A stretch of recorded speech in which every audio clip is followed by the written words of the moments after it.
Welcome back to the 7th lecture for the online series of lectures of the course of Introduction to Category Theory. We were with the statement of proposition 3, and we were saying that F is surjective if and only if it is an epimorphism, meaning that surjectivity is equivalent to epimorphism. So we are going to prove this proposition now. Okay, so you see that there are 4 parts of this proof. So there are 2 parts for this first if and only if part, and there are 2 other parts for the second if and only if parts. Okay, so let us do all of them. The proof goes as follows. Let f from x to y be a monomorphism.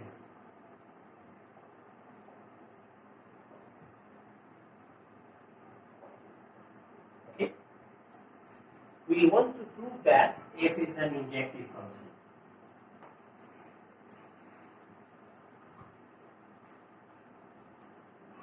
Prove that f is an injective function. Choose a pair of elements from the domain of F, okay, such that x is not equal to x prime.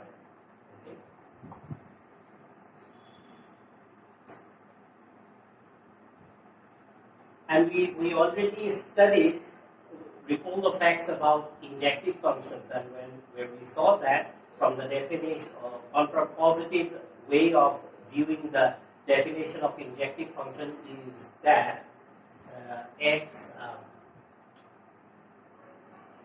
so whenever, say we have a function f from x to y, okay.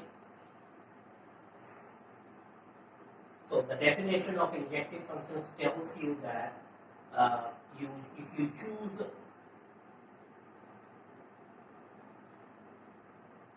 two elements from x, then f of x equal to f of x prime implies x equal to x prime. So the contrapositive way of viewing the same definition is as follows. As we have seen earlier, that x not equal to x prime implies f of x is not equal to f of x prime. Since we have chosen x to be unequal to x prime in the domain of this function, we need to prove, we want to prove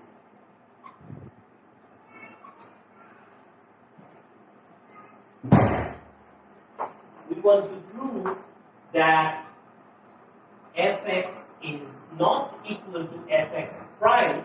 We establish the fact that f is an injective element. Okay? Alright. Now, observe that since f is a monomorphism,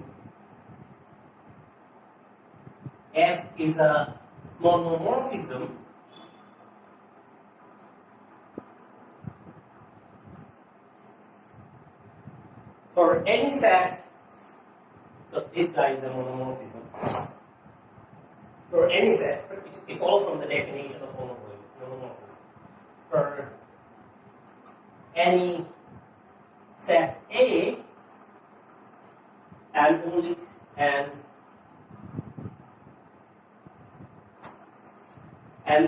any two parallel arrows,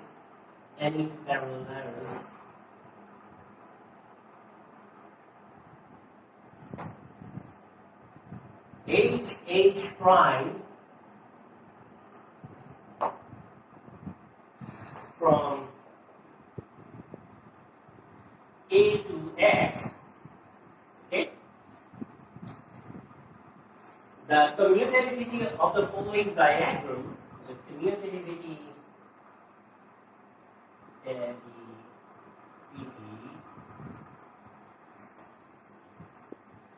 of the following diagram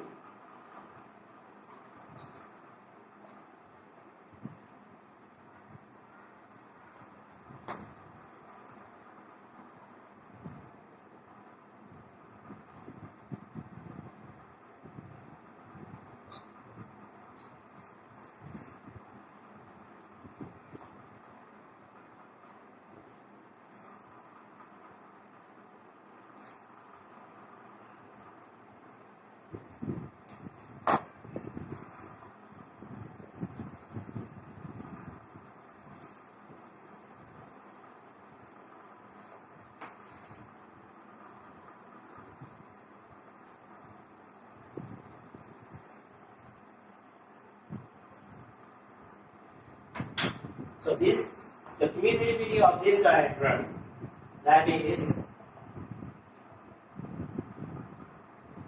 F composed with H, F composed with H is the same as F composed with H prime, implies H equal to H prime. This follows from the definition of a monomorphism. Okay? This holds. Okay? So we can state the same fact contrapositively in the following way. Or if, say, contrapositively,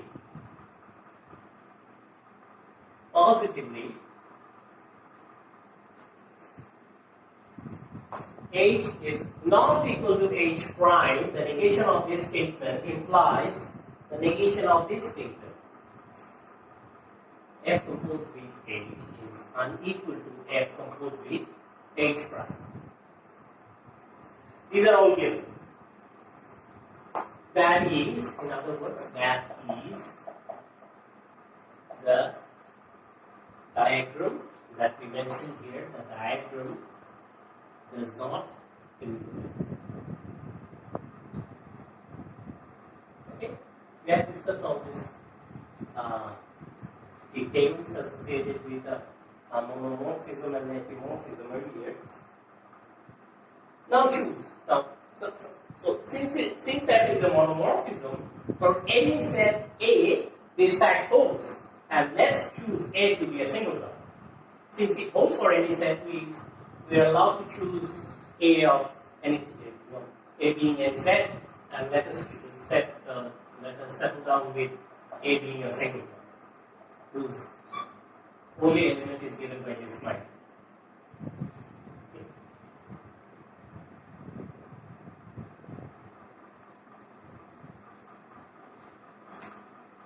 Okay, so what are the parallel errors then? So, and parallel errors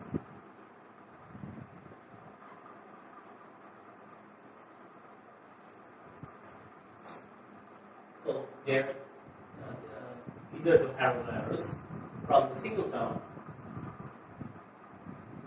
from A to X such that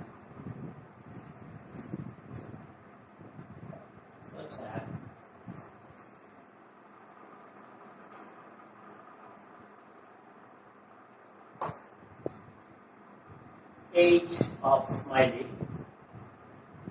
is equal to X and H prime of smiley is equal to X prime. Okay, so here is the thing then.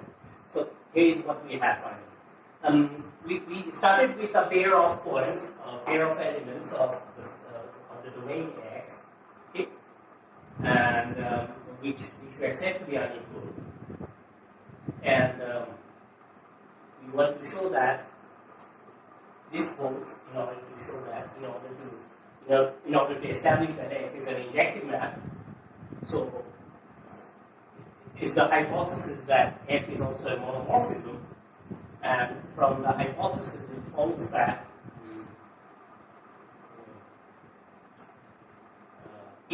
h is not equal to h prime, then they will also be unequal. And in other words, the diagram will be non-commutative. And now, since it's a monomorphism, it holds for any exact A, and we choose that. We settle down with A being a singleton, and so we choose the parallel arrows in such a way that H acting on that the unique element of the singleton gives exactly x and x prime, which x and x prime were given in the first place. Okay. So now, see that since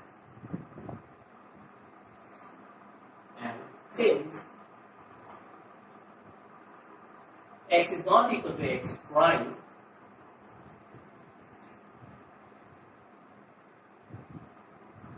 one of course has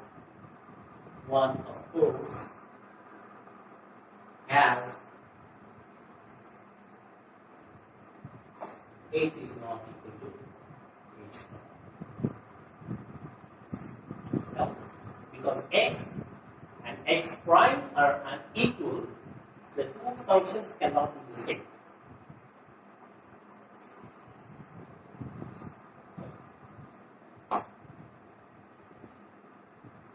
And since f is a monomorphism, this fact leads to the fact that leads to this fact. Okay? And since f is a monomorphism,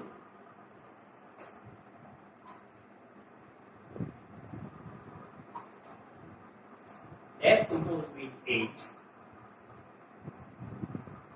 must be unequal to f composed with h prime.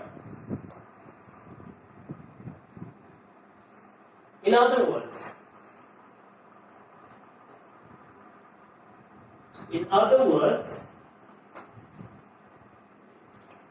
f composed with h acting on the smiley is unequal to f composed with h prime acting on smiley. Okay? Okay, let me erase this part. We don't need it anymore. So we have gone this far, but you see that f composed with h acting on smiley is equal to, by the rule of composition, f h acting on smiley, and h of smiley by definition is x, therefore this is equal to f of x. Also, f composed with h prime acting on smiley is going to be equal to f of h prime of smiley, and by definition h prime of smiley is x prime, so that one has f of x prime.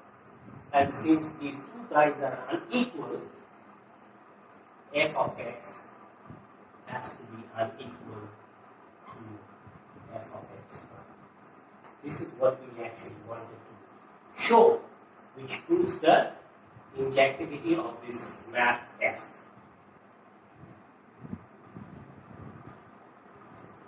Okay? So we done proving that if F is a monomorphism, then F is also injective. Alright?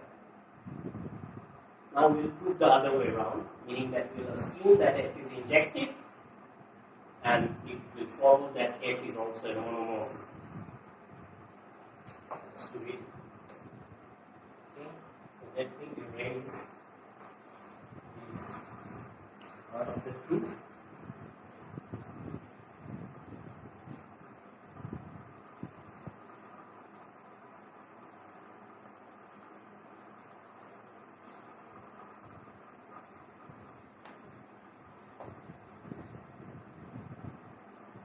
So for this part, let us assume that now let us assume that f from x to y is injective. Okay?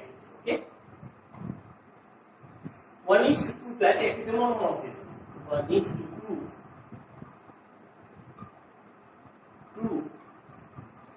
that f is a monomorphism.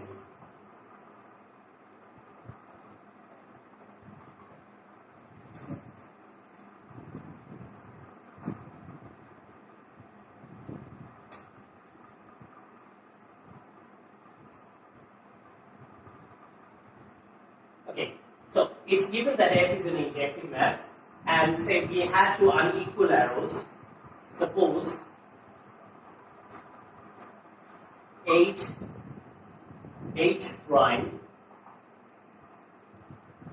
two parallel arrows which are unequal or unequal parallel arrows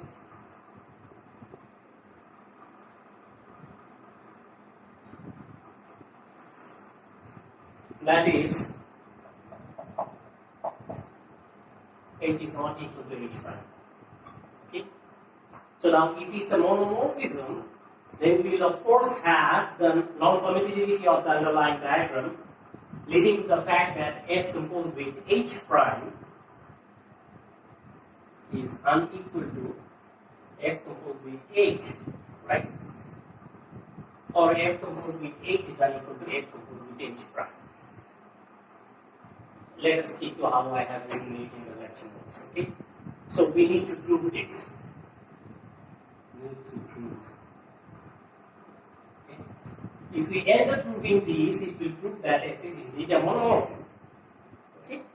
Since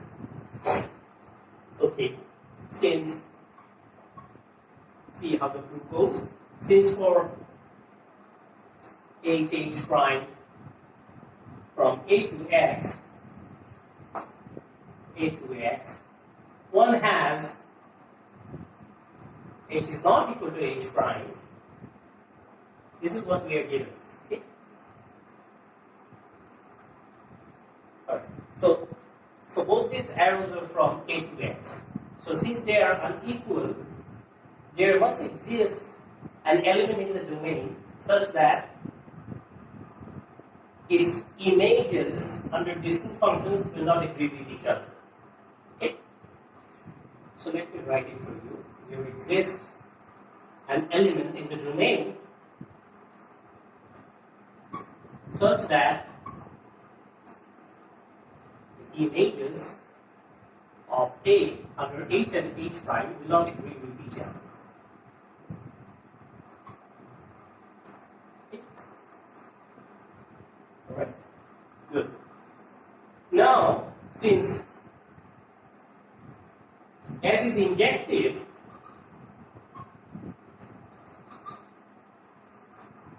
one immediately has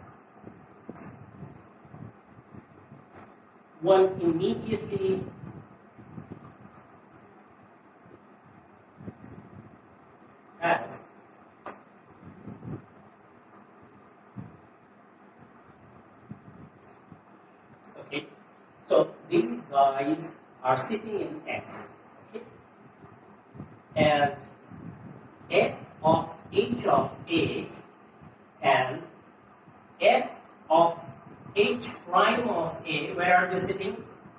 They are sitting in Y. Alright. Since HA is not equal to H prime of A, look at here. So think about this contrapositive way of defining the injectivity of a map. So here I am replacing HA to be unequal to H prime A. These are these 2 points, two elements in the set X, and these will be to f of h of a to be unequal to f of h prime of a using the injectivity of the map. Okay? So they are unequal by using the fact that f is an injective map. Okay, okay, good. That is f composed with h acting on a is not the same as f composed with h prime acting on a. Therefore, we have shown that. Therefore, we have shown that. What did we show? There exists an element in A such that f composed with h evaluated at A is not the same as f composed with h prime evaluated at A. Okay, this is what we have shown, which leads to the fact that in general f of h is not equal to f composed with h is not the same as f composed with h prime. This is what we were looking for at, right? Which establishes the fact that f is indeed a monomorphism. Okay? That is, f is a monomorphism. Okay? So this part is done. So what did we prove? We proved that f is an injective map if and only if f is a monomorphism. Okay? So now let's move to the epimorphism part of the proposition 3. With everything. The story of injectivity is over. Now we move on to surjectivity.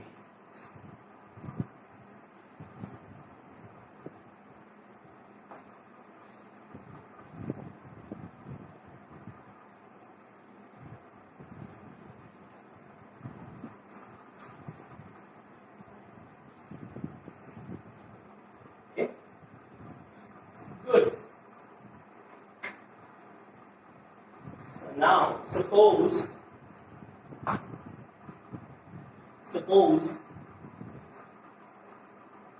f from x to y is an epimorphism. Epimorphism. Okay? And one needs to prove that f is surjective. And one needs to prove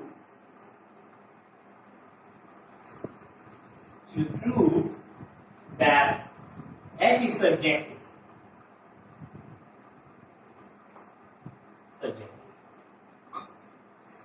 So this part of the proof is a bit subtle, so bear with me.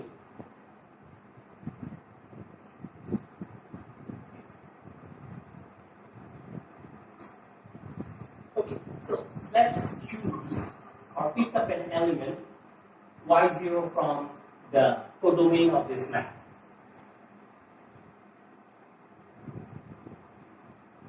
So by the definition of epimorphism, we know that since f is an epimorphism, it's given that f is an epimorphism, okay? Is an epimorphism for any set B, and any two parallel arrows, and any two parallel arrows G and G point from Y to B, the commutativity of the following diagram, commutativity, I'm rewriting the definition because I erased all those things that I wrote on the board. I need those definitions. The commutativity of the following diagram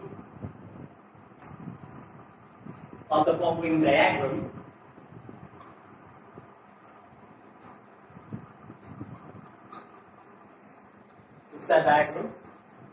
The map from x to y is given by f, and there are two parallel arrows from y to any other set B called G and G prime.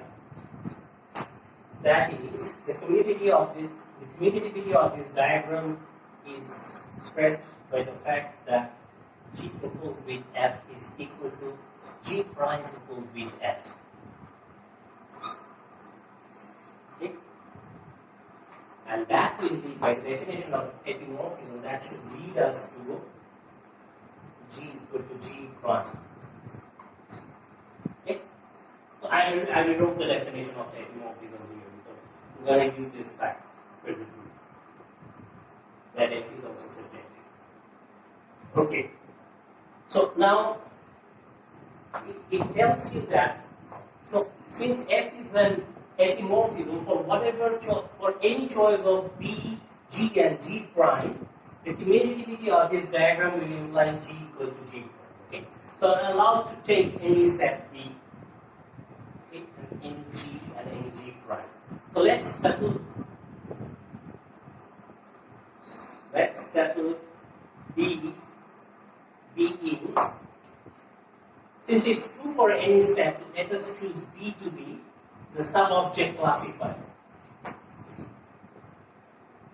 Remember that the two element set, true and false, the subobject classifier for the category of sets. So we choose B to be omega. And we settle G being equal to the characteristic function with respect to this subset. With respect to a subset containing this element only, that is the singleton y0. Okay? Good. And G prime with the empty set. So this is the setup. So since F is an epimorphism, for any choice of B, G and G prime, the commutativity of this diagram will imply G equal to G prime. I'm settling with B being equal to omega, the subobject classifier, and G and G prime to be these two sets. I don't think that G prime is the empty set I used to. It's the characteristic function corresponding to the empty set. So far, so good. Wait, let me write. We know that, of course, the singleton is a subset of Y, and of course, this is trivially true that the empty set is also a subset of Y. Okay, good. So, note the following things. Note, these are two parallel arrows. So let me write it here.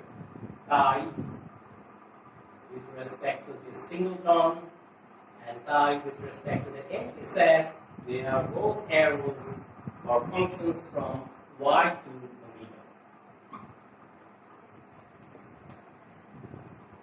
Defined by what? Chi y0 y from the definition of the characteristic function is equal to true if y is equal to y0. Why? Because it is true by the definition if y belongs to this singleton set. And there is no other option. Y has to be equal to y0 to belong to this singleton set. So we write it right away that y is equal to y0. Okay? And false. Otherwise, meaning that if y is not equal to y0, I'll just write otherwise. Okay? This is the definition of this characteristic function associated with this singleton. What about chi phi y, chi sub empty y, sorry, it means chi sub null y, it is always false because y can never be inside this empty set. Correct? It is always false. So we have seen the following things. So let me sum them up here. What we have out of these facts.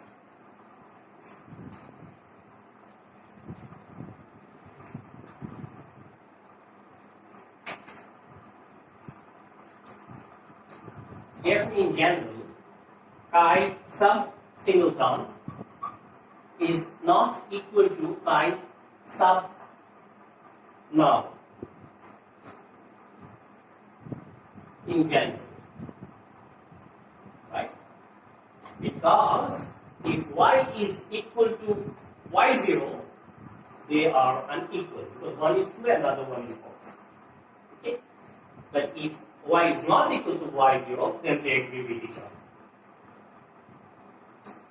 And so let me be more precise about this statement in terms of what I have just said. Chi y0 y is equal to chi null y whenever y is not equal to y0 and chi sub y0 y is not equal to chi sub null y when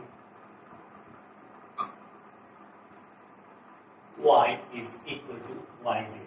Okay? This we can immediately see from these two equations. Okay? Or these two functional definitions. From the definition of characteristic functions in formulas. Okay? Okay, good. Now,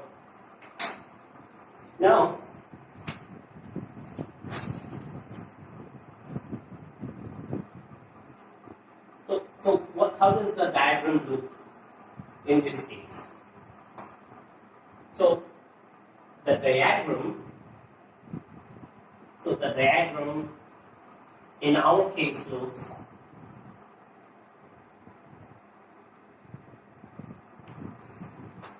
x, y.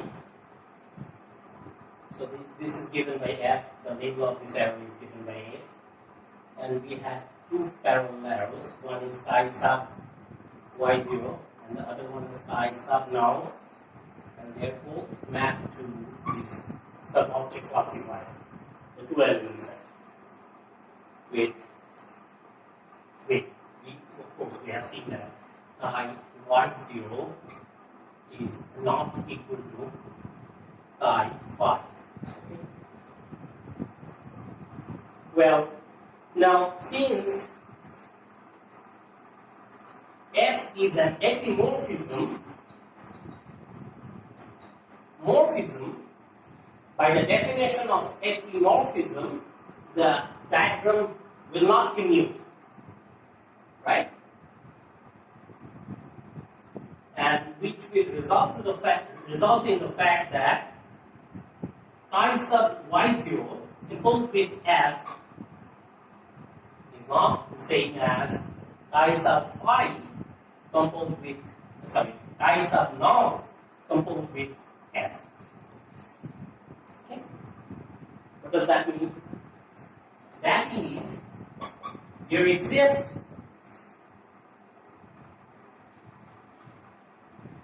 an element x in the set big X such that from the inequality of these two maps, we can infer that there exists an x in the big X such that they disagree at that point. These two maps, okay? Meaning that f, by the rule of the composition of functions, f of x is not equal to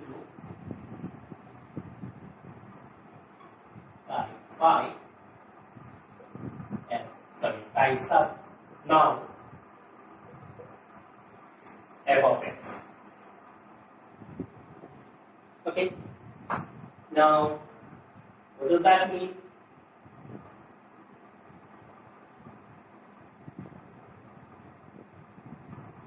It means that, look at here.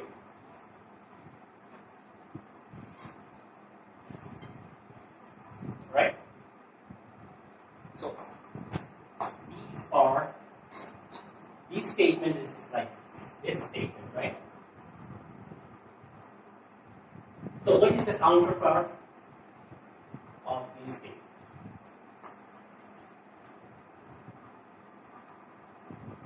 So, y comes from here, and y0 comes from this, y0 comes from here. So, they are equal, right? Therefore,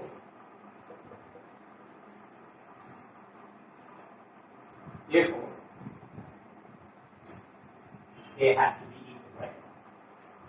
Therefore, fx is equal to y0. So recall what we started with. So the proof started with the fact we had initially we had a map, right, from x to y, which was taken to be an epimorphism, and we wanted to prove that f is surjective. Arbitrarily we chose an element y0 from yn. We end up with the fact that there exists an x for which f of x is equal to y0, which establishes the fact that f is a surjective map. Okay? So there exists x, this x, this x, x, such that f of x is equal to y0. That we have shown here, therefore f is surjective. Okay. So last part of the proof. We assume that f is surjective, now we have to prove that f is an epimorphism. Okay? That's the last part of our proof of proposition 3. Okay, let's do it now.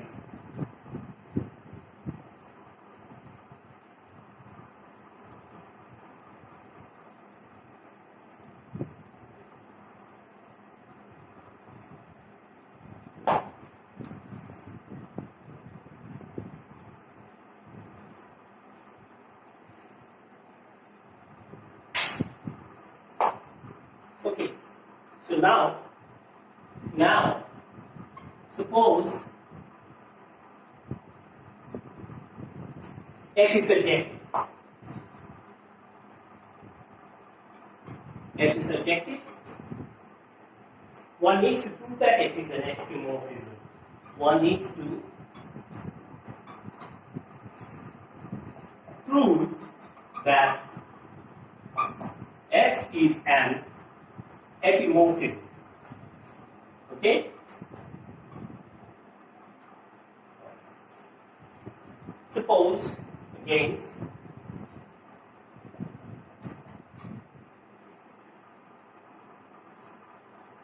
f from x to y is surjective, and for any set B,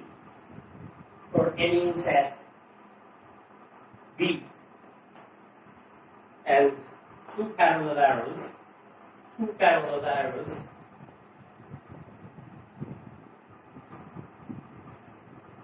G prime from y to B the following diagram commutes. The following diagram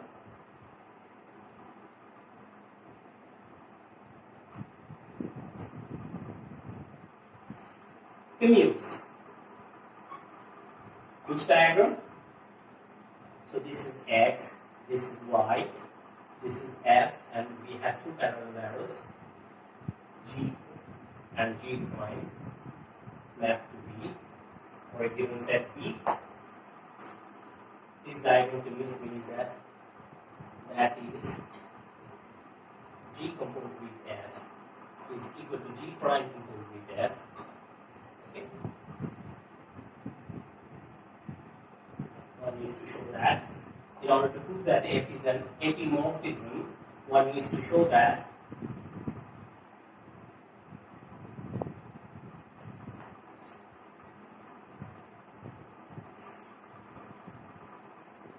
G is equal to G prime. This is what one needs to show.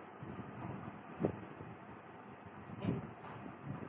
So F is given to be subjective, and this set B is given, and G and G prime from Y to B are also given in such a way that this diagram commutes. In other words, G composed with F is the same as G prime composed with F. One has to show that G is equal to G.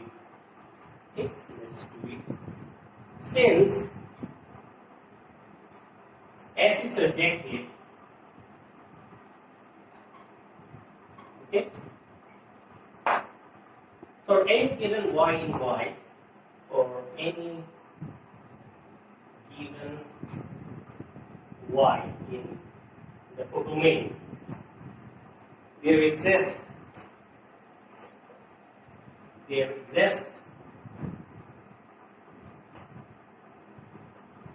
X in big X such that f of X is equal to Y. Okay. This follows from the surjectivity of the function f. Now since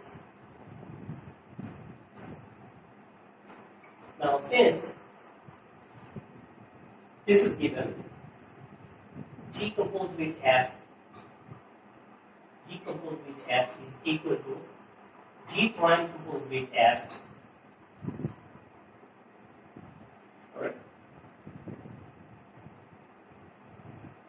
So they will agree with each other on the action of any points on the domain. Right? We have G composed with F acting on X is equal to G of F of X, right? And what is F of X? F of X is Y is equal to G of Y, right? And this is the same as G prime composed with F acting on X, the same X, okay, which is the same as G prime evaluated at F of X, and we know that F of X is Y, so this is equal to G prime evaluated at Y. So we have seen that G prime evaluated Y is the same as G evaluated at Y. So we have seen, let me write it here. So we have seen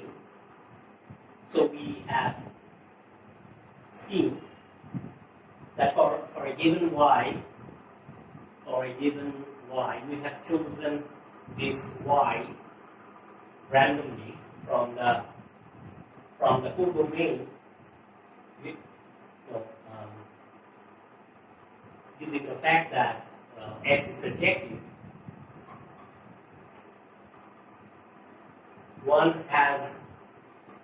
We have seen for a given Y in the codomain, one has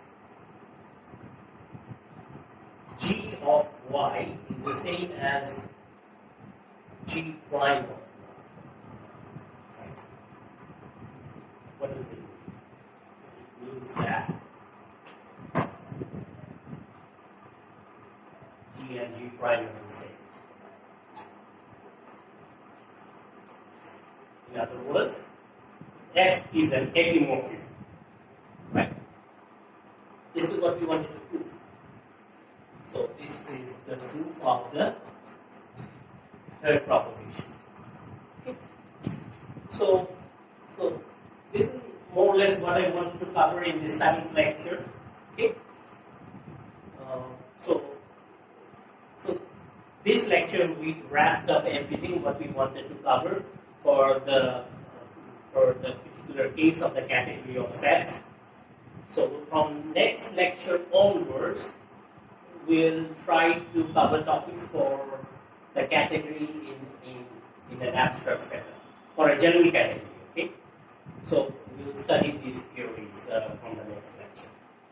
So thank you for attending the 7th lecture.